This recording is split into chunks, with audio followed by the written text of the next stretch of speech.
Welcome back to the Fox Files. This is number 14. We'll be talking about Behemoth and Leviathan, these two monsters that were created on the fifth day of creation,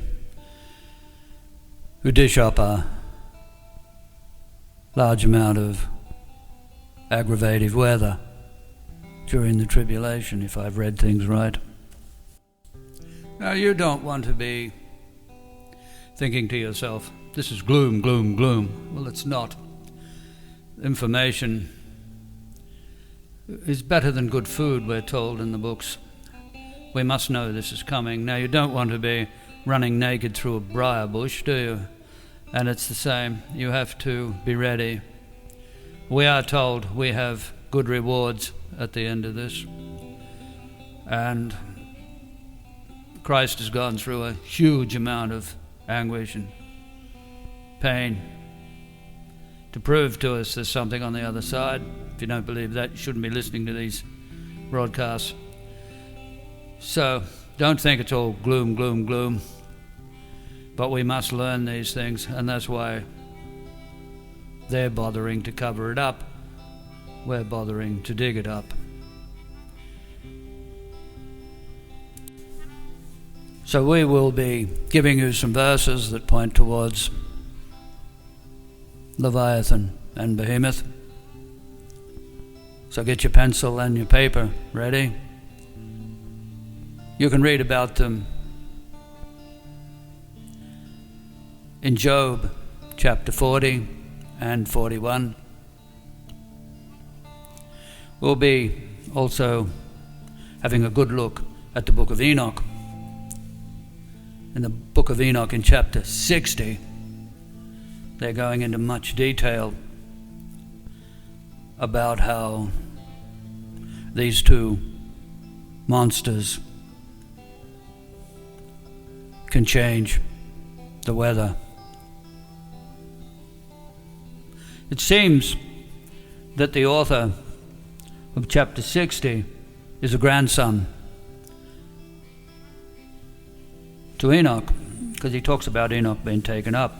Now we know Enoch went into Eridu, and Eridu is where he learnt to read and write. Eridu, I believe, is a prime candidate for Eden, and Enoch is talking about this Behemoth being east of Eden. That is what he is talking about. So we will go east of Eden and remembering Enoch, being there with them, living with them, and eventually taken up from them. So, and Woolley's saying that you can see the ruins of Eridu from the ruins of Ur, so we know they are close. There are also different verses about Methuselah walking out to the edge of them, Noah walking out to the edge of them to have conversations with Enoch.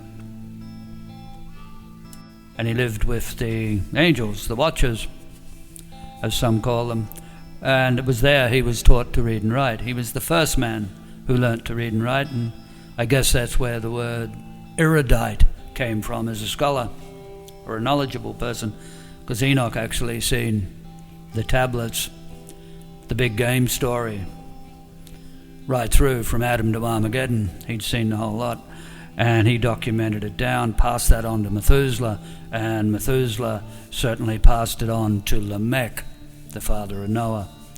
And it could be Lamech that is authoring this. But it goes on to say it will be very big and it will create a lot of problems with the weather. So let's have a look. He says it's east of Ur. We know Sir Leonard Woolley excavated Ur. Interesting character too, out of Oxford. And he excavated Ur for the public trustees of the British Museum. and the University of Pennsylvania between 1922 and 1934. And he found a great deal of evidence that corroborated what's wrote in the Bible, like the flood, Abraham's burning the place down because of idols. He found ash layers. He found the death pits of Ur. You can research this yourself. He found the standard of Ur.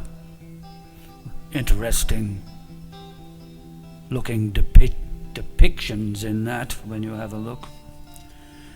An interesting thing about Woolley was he was a prisoner of war during the First World War in Turkey, and he worked for the British intelligence when he came out. So here we have the British intelligence community tied up with the University of Pennsylvania and the British Museum. Not to mention Zahi Hawass came out of the University of Pennsylvania as well, and he's in charge of the Egyptian antiquities and has been through all sorts of upheavals and everything else. So that is interesting. So if we go east from straight east, we come into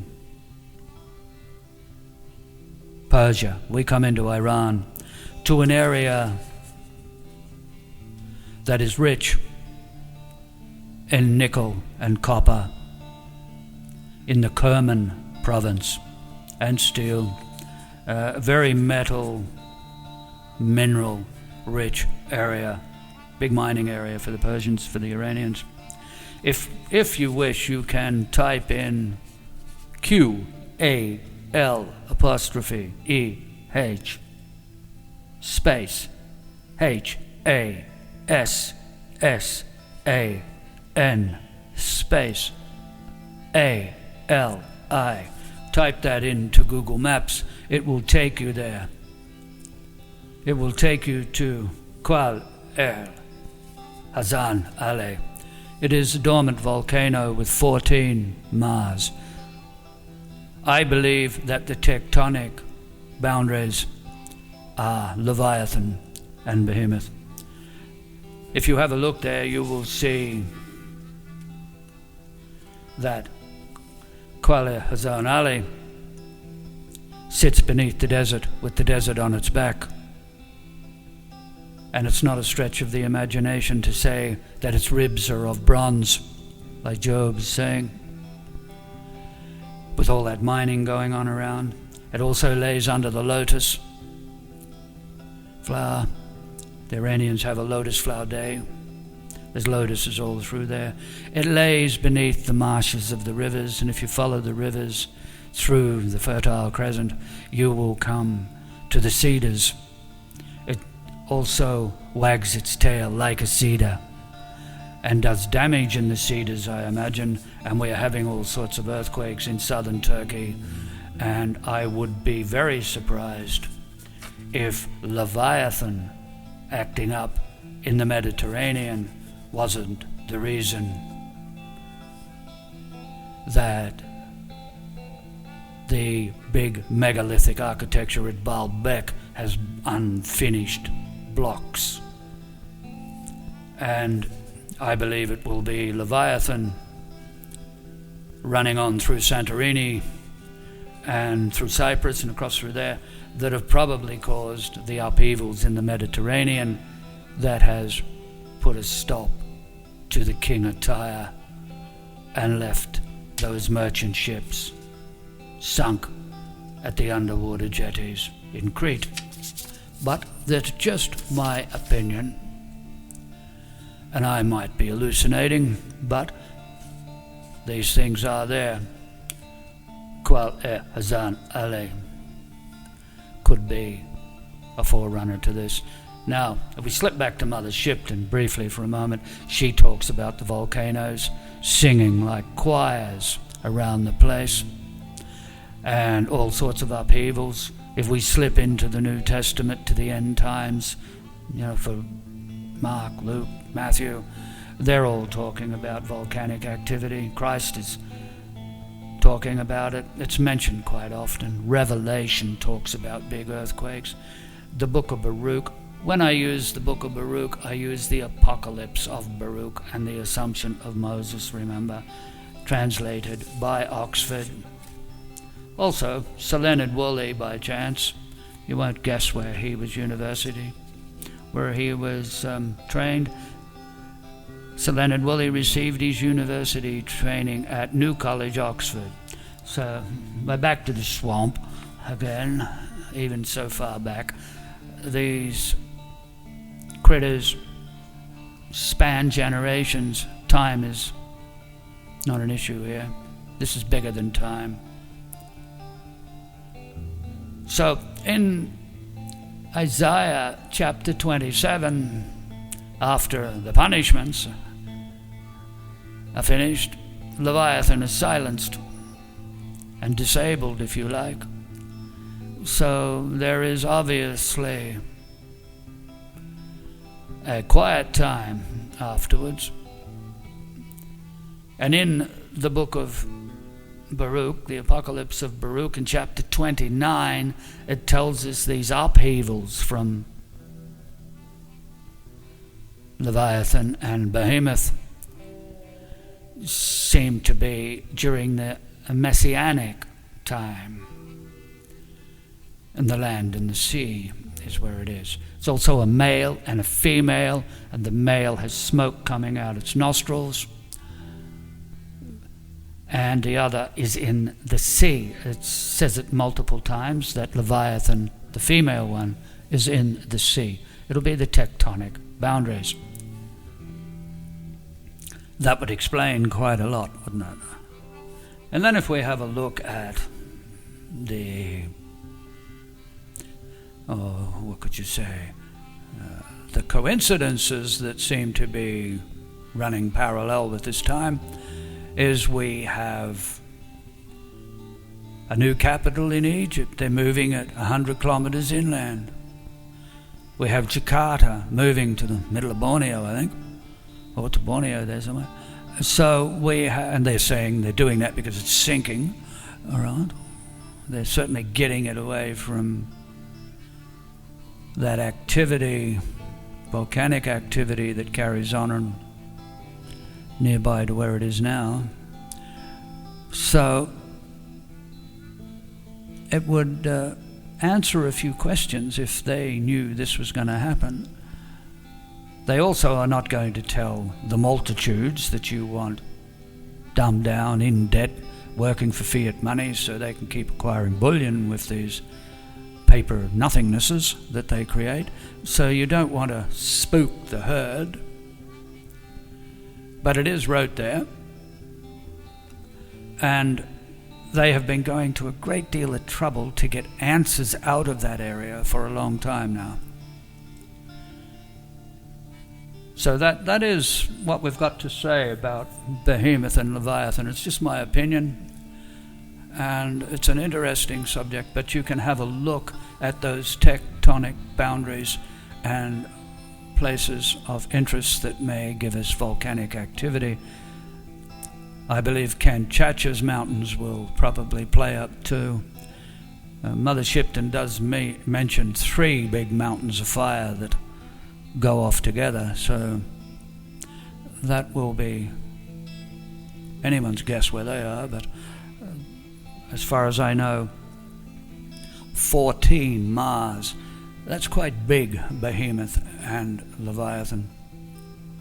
The other interesting coincidence about Behemoth is early artists portrayed it as a rhino at times, an elephant at times, and a hippo at times.